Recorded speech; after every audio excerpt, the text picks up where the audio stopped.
You would always see this in a vehicle. So the piece itself is rotating, and then it would change as you were moving around. You'd see the east side, the west side, the north side. The white glass really glows, has a tendency to push more towards pastels, whereas the black glass can be really kind of rich and dense in its coloration. Yeah, but let's talk about where you started before you were in this building. Yes. All your stuff has always been a complex idea distilled down to something very simple.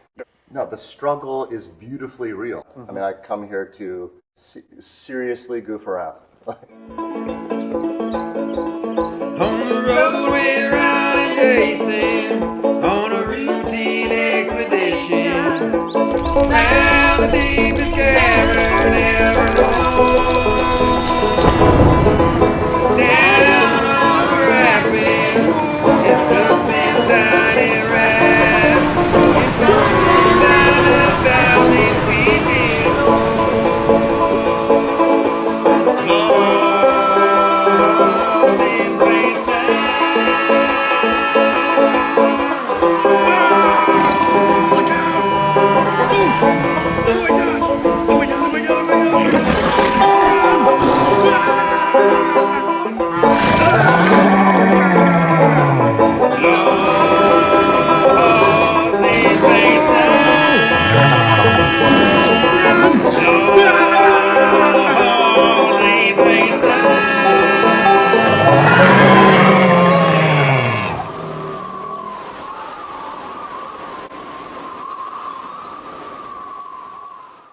So these are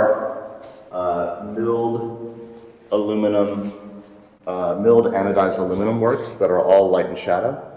They're the concave to convex series, so they're either flat to concave or flat to convex, or some combination of that. And when you're staring at a concave, sometimes it looks like convex, except you get this little hint of what's really happening because of the shadow.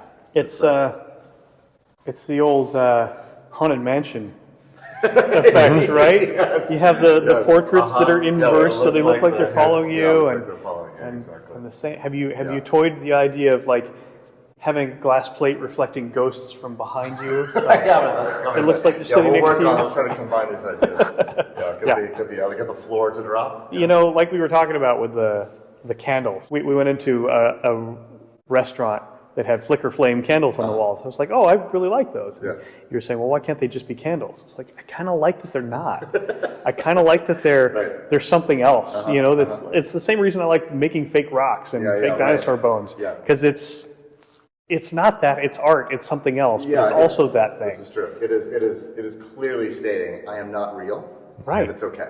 My first impulse with this is to appreciate what it is, but then go, well, how did you make this? Of course, run my finger along the edge, which you're not supposed to do with art. But, but that's also you, for sure. Yeah, well, I mean, but I think most people do. With a lot of my sculpture work, people come in, they say, well, that's cool. How heavy is that? So we'll go touch it, because that's part of the experience. Like you gotta touch the thing to understand it a little bit. Touching this will tell you nothing. You're like, ooh, it's cool to the touch. It's a piece called 1290s. It was the frontispiece for my show at Palm Springs Art Museum. So it's 12 90-degree mirrored volumes that hang on the wall that then create in between them these 11 reflective spaces where color mixes. So you have the pink and the blue mixing in that continuous reflective space we saw in the other piece. But now it's this kind of differing 90-degree relationship. If this is red and this is green, you're going to see yellow reflected in that space because that's how light mixes. But which is part of the mystery of this, because in pigment and paint, green and red make it kind of bad, like pea soup color. Mud, right? Mud. 70s. Here it makes pure yellow. So that's part of the kind of surprise. That was always a fight I had in art school with my teachers, was explain to me why the colors of light mix differently than the colors of paint. Because I get it, I can wrap my head around it, but it still doesn't make sense. Yeah, I know. It's a fascinating logic that you pile all the colors on top of each other. In paint, you get black. You pile all the light on top of each other, you get white. It's additive versus subtractive, and it's fascinating. So do you ever put this together and turn it on and be like, what the hell just happened? That was a surprise. Well, let's say this. For everything I make, I'm hoping that 40% of my experience is exactly that. 60% is, I know it's going to happen. I know enough to form, I've done this enough, I know that if I create these relationships and create these works, I have a feeling of what I want to happen. And then through the struggle and challenge of making the dang thing, it shows me all these other things that I could not have comprehended. And no piece is easy in the studio. Not a single one. Nothing. Ever. Ever has been simple. Ever. Would it be as fun if it worked? Exactly. No, probably not. But the struggle always results in a beautiful reality. It's amazing that as I'm creating these pieces, particularly the pieces in the next room, starting as just this blank white circle or a mirrored circle, and you're starting from scratch like a blank canvas. And you make a mark, and you make a mark, and you react, and react, and react, and you start to build something up. Sometimes you come back in the next day, and you're like, this is horrible, and you gesso the whole thing over, you start over. And for me, that's a digital process. I'm gonna cut this stuff out, I'm gonna move this forward, I'm gonna start over here, I'm gonna take this chunk and move it there. So I kind of have the lovely ability to go back in time in the choices that I did. I can go underneath the painting and bring something forward. But it's fascinating when I'm moving things around, making choices and those things, and then it's just, you see it, and it's just it stops me. I've seen it 1,000 times, and I'm like, yes.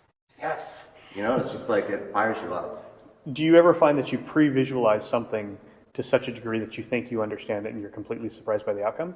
I actually consciously don't do that. I would say particularly in these pieces that are lit. So you're not modeling these colors ahead of time going, this is what it will look like when it comes out of the computer? Consciously not. What I'm consciously thinking about is how my canvas will operate. How will the light move across the surface? Will these colors, because they're adjacent, will they mix together, or are they going to be completely separate? So I'm making those choices about how the canvas is going to work, so that then, that's what I say, when I turn it on and I'm applying color for the first time, I'm seeing my choices, but I'm also seeing other things that I didn't anticipate. So I try to not ever think about the color until I'm sitting in front of it. Whoa.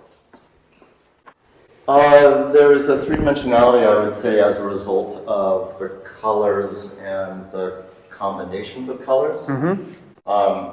There is certainly depth in the piece. You can see that as you look at the edge. It's about 6 inches deep, right? And there's this reveal. It's kind of floating off the wall. There's something happening within those, 5 inches or so. There is a whole logic of LEDs and shields and things that are going to direct the light in there. But what's presented as a result of all of that are, concentric fields of light that, here there's light that's facing this way, so you're getting that gradient, and you're getting something here that's kind of soft and built up that I know is going to merge with that. This is why I talk about the relationship. I know that I can get some of these darker zones and turn some things off and on to create different relationships. All of that is part of the canvas. This is an earlier piece, more akin to the piece in the front room for the Lightworks series. This is white acrylic, whereas this is a white glass, this is a mirrored glass, and this is a black glass, this one. So there's a different feel in the light as a result of all that. The white glass really glows, has a tendency to push more towards pastels, whereas the black glass can be really kind of rich and dense in its coloration. Which I think is quite luscious. So this is the new design. Wow. We've gotten approval from the Public Art Department. Is this strictly reflective, or does it involve light from behind as well? Strictly reflective. I think for an outdoor piece, I want to be, especially something that's going to be owned by the city, I want to be conscious about maintenance. I also want to be conscious that if you see it during the day, you don't feel like you're missing something because you're not there at night, especially for a memorial. These are meant to be pools of tears of sorrow, tears of joy. And they relate to forever remembered, forever loved, forever celebrated about those that we've lost to AIDS. Wow. Yeah. Where's it going? It's going to downtown park, right across the street from the museum. So because we're talking about Palm Springs Public Art, what do you think of Maryland? No comment. Very diplomatic of you. It moved, it's been in the street for a long time, and there were challenges with the museum. It's not part of the museum, but people saw it as part of the museum. That street was supposed to be open. The museum fought for that street to be open for a decade. It finally opened up, and then 2 years later, Marilyn was dropped in the center. She was always planned to be at the eastern end of the downtown park, and she's now going to move to the eastern end of the park, which was the original intention. The street location is supposed to be temporary. It is the selfie location. It is, especially when we were there 2 nights ago. There was a line, probably 20 people deep, of people lining up to get their picture taken. You can imagine how the museum felt, because the museum, if you think about the positioning of Marilyn and where the dress is flaring up and where the museum is, when you walk out the museum, it sort of felt like let's just say an awkward conversation. Interesting. Interesting. Yeah. Did Marilyn ever have a connection to Palm Springs? It's light. I mean, I think that she stayed at a few locations. I don't think she ever owned a house. No, much more than any other celebrity that came to Palm Springs. Well, a lot of the celebrities actually owned houses and lived here, like the Frank Sinatra estate and down the shore, and all these things. But the Elvis honeymoon house. I mean, it's the Elvis honeymoon house. It was where they had their honeymoon. They didn't live there. Yeah. But it's forever attached. A lot of the houses are attached to people that stayed there at some point. But there's a significant celebrity population that did actually live here. Yeah. And Frank Sinatra's house, I mean, one of those houses that was built, he would land in his helicopter in the empty lot next door because there were no neighbors. He could do that. He could just drop his helicopter down, walk across the street, get into his house, hang out, and then, It's, I think of Palm Springs as a place where people just took a bunch of sand and they made sand castles that were just their dreams. Just add a blank, little water. Blank canvas. And, well, that's another thing that Jason's talked about a lot. We're here is like, where's all the water coming for all these 20-foot high hedges? The hedges fascinate me. They're everywhere, and they're just super green. Huge. Yeah, there's a massive underground aquifer that essentially, you remember, is the kind of the runoff from San Jacinto. Runoff from San Jacinto, and also the Tresa, where Baja California used to come all the way up to the edge of California, to the edge of Palm Springs. In fact, you go out to La Quinta, you see the original water line, and it's 25 feet above your head. Yeah. So, well, your parents' house is below sea level, right? Like 10 feet. It's below sea level, and if you just kind of like move the dirt around, you'll find little seashells, and that was over 10,000 years ago. So, you're doing stuff like this, which is pretty top tier level stuff, art-wise. Yeah. But I've known you for a long time. Since we were, 12? Yeah, something like that. You didn't start making these. No. And I even went to art school. Right. And I was not thinking about light like this at all, even when I graduated college. Mm-hmm. So can we go back to the sketch mode? Because the thing I always talked about with my art classes was, we would show paintings by these amazing painters, and they were like, "Hi, that's just incredible. I could never do that." I go, no, let's look at what they drew when they were kids. Yeah. So I had a collection of art by, famous painters, and then their stuff from when they were in 6th grade or something like that, that you could see that, let's look at the progression of how they got to where they are. Yeah. Because when you see something like that, I mean, I have no idea. Right. Especially if I were a 6th grade kid, sure, how I would ever get to there from whatever it is I'm scribbling. I really get that. But let's talk about where you started before you were in this building. Yes. When you were just wondering what you were going to do after art school. Yeah. I remember you sent, I think it was an email that you sent me that said, "Hey, I just ordered 1,400 survey stakes, and this is my plan." And it was that. It was like wood from Home Depot. Yes. So let's talk about where you started with that. That was 2003. 2003, 2004. And, at that point, I had moved back to the desert in the late 2000. I went to school for architecture.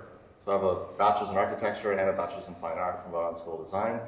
I spent 11 years on the East Coast, working in New York, working in Boston, answering questions, teaching, working in architecture firms, hanging shows in galleries. I had ideas about what I wanted to do, but I needed to say, do I really want to do this, or do I not really want to do this? And when I moved back home, it was kind of a conscious choice that I felt like I could start making things in a more substantial way.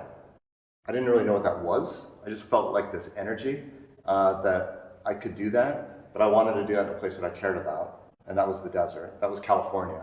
When I moved back in November 1st of 2000, I was like, I'm going to be here in the desert for like 3 months, maybe 6 months max. It's 2024.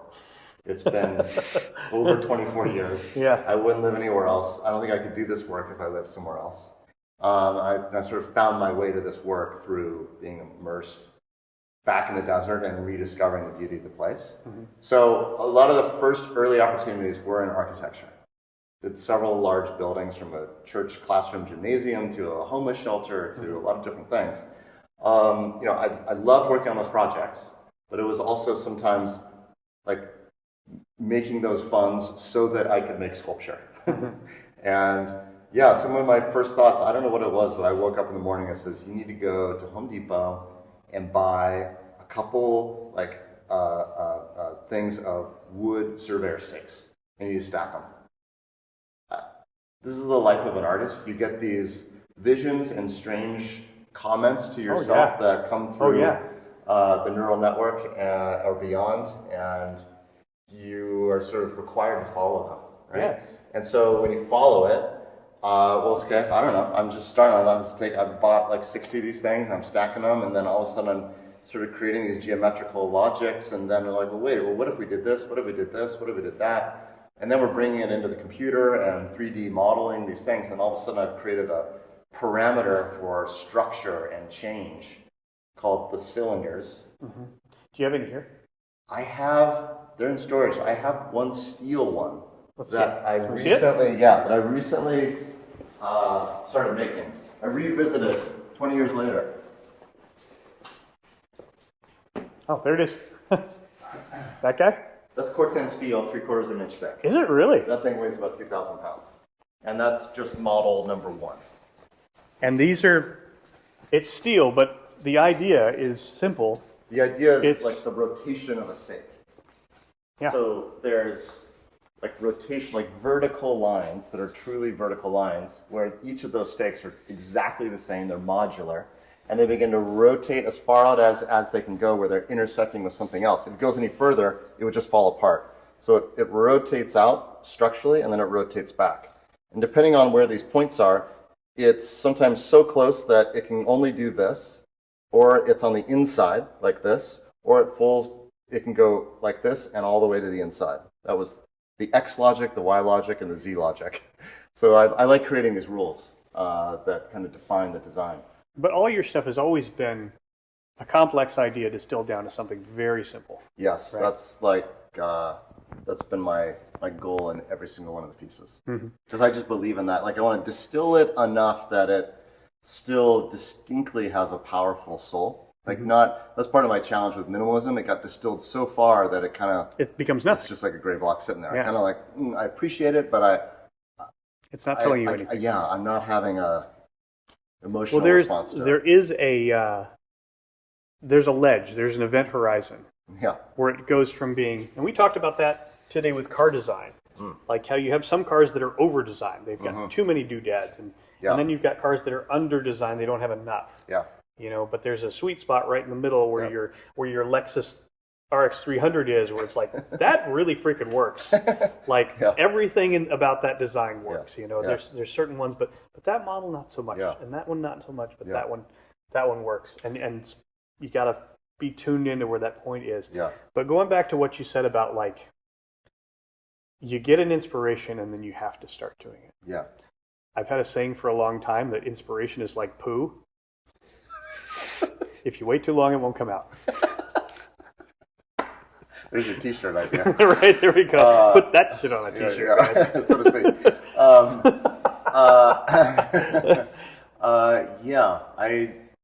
I agree. I think it's why I have sketchbooks and sketchbooks. I bet you do too, of just ideas and thoughts.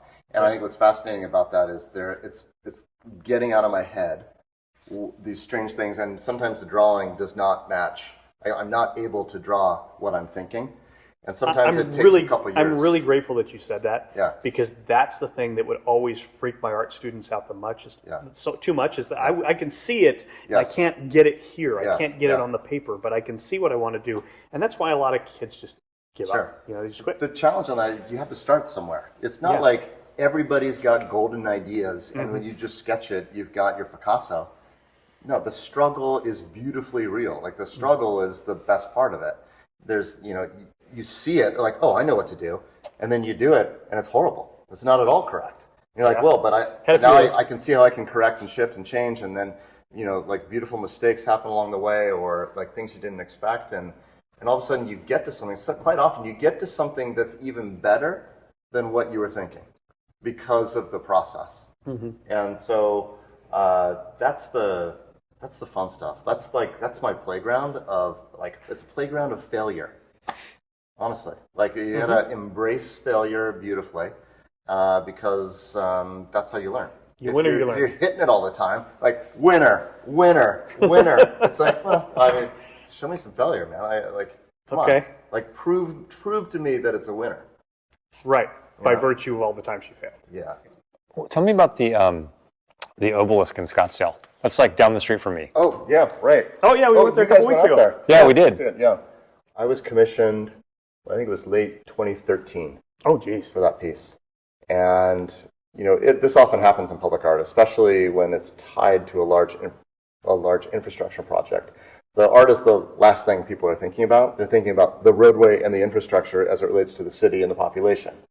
Love the art, but, like, the road's got to work, guys. So the funding of that went up and down, up and down, up and down over 10 plus years.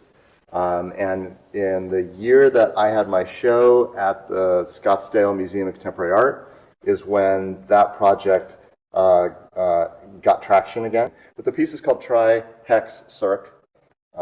It's an idea from 2013. And I was kind of growing out of the cylinders and these ideas of geometric transformations. The idea of, like, living geometry, organic geometry, that through very precise shapes, you could actually make something feel like it's breathing, which is that idea of breath I'm still bringing to a lot of these light pieces. Like, I'm exhaling red and inhaling blue. The geometry of those pieces, it's like growing and shifting and moving like it's breathing. So that's a piece that starts as a circle at the base, it twists to become a hexagon, and then twists to become an equilateral triangle. And the whole piece is sliced at 30 degrees. And so it's separated into these 36 sections. And so there's a sense that it is expanding towards the sky, like it is lifting, or maybe like it's pulling the sky down to the ground. But because it's in a traffic circle, and you would always see this in a vehicle, like 99.9% of the time. So you're always rotating around that site. So the piece itself is rotating, which meant that it would be animated by the sun, and then it would change as you were moving around. You'd see the east side, the west side, the north side. And I wanted to just be this pure, like, white piece, so that it would just take the sense of the colors of the environment and place those colors onto the skin itself. But it's a project long time in the coming, but I'm really, really proud of it. And the fabricator Demurge did a really beautiful job. Yeah, it's slick. It looks good. Yeah, it looks great. And, like, good on Scottsdale for just investing in public art like that in the middle of the traffic circle. Absolutely. Right? It's funny, when I was first working on that project, they weren't sure if it would be safe to put public art in the center of the traffic circles. Mm-hmm. So they hired a first artist who did, like, a 8-foot horse. Okay, like a very traditional Arizona public art piece. It's always a horse. Right, so it's a horse. And then they put it out in the middle, and all the engineers were kind of like, oh, yeah, it's fine. So the next piece we did was a 50-foot tall piece, and it's fine. So I would say kudos to Scottsdale of taking that risk, and all the team of taking a risk to do a pretty damn substantial piece that becomes a kind of icon for that area. Yeah, it's nice. Your Lucid Stead project is what really blew you up, though. Yeah, and that was 2013. Oh, that was. Seems like longer than that. I know. Yeah, it was October of 2013. A long way since that. Yeah, right. So I've been working for 13 years, 14 years prior to that. And with Lucid Stead, it seemed like, wasn't that like the beginning of Instagram? The Very much beginning of so. things going viral. Yeah, it was beginning of, and also having a great camera on your phone. Yeah. And so it was much more immediate to document things, which, by the way, we've done since the camera existed. This thought of an Instagram moment. That's just a photo proving you were there, which has been in existence since the camera was invented. It's just now there is a place, a forum to be able to share it. Right. But yeah, it was a moment of viral moments, and it was the allure of the desert, this lit piece, the struggle to get there. It was an hour and a half out down a dirt road, and you get lost in a thing, and you find it, and then we'd drive you the last mile out there, and you'd hang out for 10 minutes or 3 hours. And yeah, people would be there for 10 minutes and say, Phil, let me show you this photo that I took.